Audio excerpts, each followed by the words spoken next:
Поездка на высокогорный курорт в Карачаево-Черкесии – подарок для самых активных и креативных машуковцев. Победители бизнес-игры прибыли в Архыз. У ребят было всего несколько часов осмотреть территорию туристического кластера.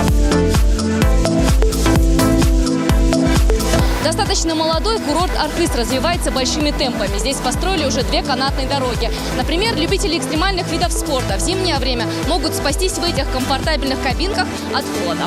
На курорте Архыз есть все для молодежного отдыха. Спортивные площадки, прохладный бассейн и даже веревочный городок. Разместиться здесь можно в комфортабельных палатках. Цена за такой экзотический отдых почти символическая – 800 рублей в сутки с 3-разовым питанием.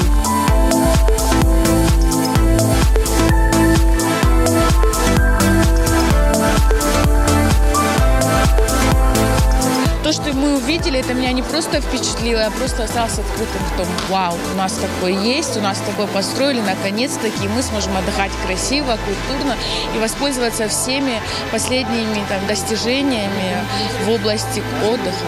Такой туристический кластер дает возможность Кавказу позиционировать себя как место, куда можно приехать отдыхать. То есть в советское время Кавказ это был всесоюзная здравница, а вот сейчас мы должны вот этот бренд своего рода возродить, показать, что у нас есть такие прекрасные места и чтобы сюда приезжало как можно больше людей.